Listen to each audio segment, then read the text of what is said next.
আসসালামু আলাইকুম। সবাইকে স্বাগত জানাই আশাস কালার স্টুডিওতে। তো আজকে দেখাবো একটি পুরনো বেড কভারকে কীভাবে নতুনভাবে আমরা রং করতে পারি।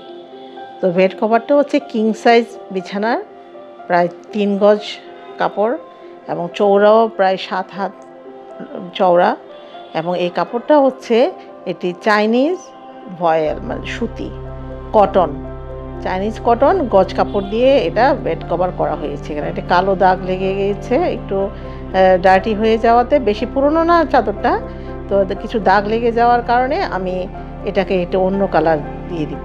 তো আজকে দিব নেভি ব্লু ভ্যাট কালার, এবং আজকে টাইডাইকে আমি নাম দিয়েছি 3D টাইডাই ডিজাইন। কারণ 3D বলেছি এই জন্যই যে ভিতরে দেখবেন যে ডিজাইনগুলি কীরকম চমৎকারভাবে ফুটে উঠেছে। সাধারণত টাইডাই তো এরকম হয় না।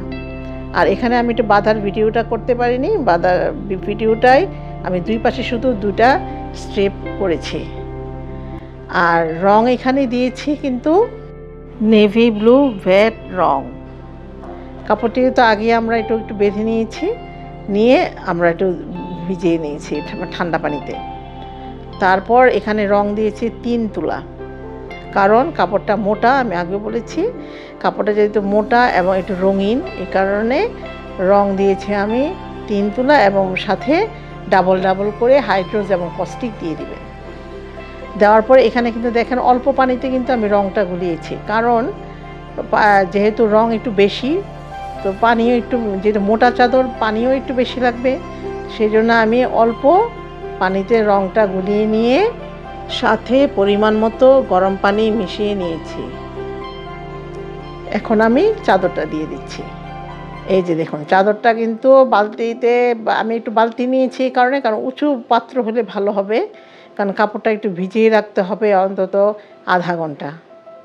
কারণ যদি আধা ঘন্টা না ভিজিয়ে রাখেন তাহলে কিন্তু এই যে রঙিন কাপড় সেটা থেকে কিন্তু মানে ভ্যাট রংটাও লাগবে না। তো একটু মোটা কাপড়, আমার গৃহকর্মী, আমার যে সাহায্যকারী, তাকে দিয়ে আমি একটু কাজ করিয়েছি। তো আপনাদের যদি প্রশ্ন থাকে আমাকে জানাবেন, এবং যদি ভিডিওটি ভালো লাগে লাইক কমেন্টস করে আমার সাথে থাকবেন এবং একটি সাবস্ক্রাইব করে নেবেন, তাহলে পরবর্তীতে এই ভিডিওগুলি আপনারা দেখতে পারবেন। তো খুব ভালোভাবে কিন্তু নাড়তে হবে, যেহেতু মোটা চাদর, বেড কভার কাপড় কিন্তু অনেক বড়, এই জন্য খুব ভালোভাবে নেড়ে চেড়ে আমরা এটা ওয়াশ করে নিব। ওয়াশ করে নিয়ে এই যে দেখুন, এই যে ডিজাইনটা, তো দুই পাশে জাস্ট আমি ডিজাইনটা বেঁধেছি যে আমার আগের যে রংটা ওইটা যেন থাকে। তো শক্ত করে বেঁধে নিয়েছি।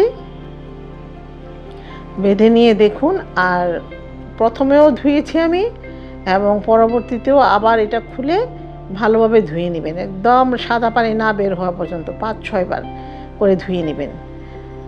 তো এই টিপসগুলি দিয়ে দিলাম, এবং আসলে কাজ করতে করতেই তো শেখা যায়। আমি সবসময় এই কথাটা বলি, বেশি বেশি কাজ করবেন, তাহলে আপনারা এই ডিজাইনগুলি সম্পর্কে জানতে পারবেন। আর তো হয়ে গেল আমার 3D tie-dye design bed cover.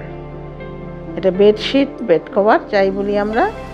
সকলকে ধন্যবাদ আমার সাথে থাকার জন্য। আসসালামু আলাইকুম।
ধন্যবাদ।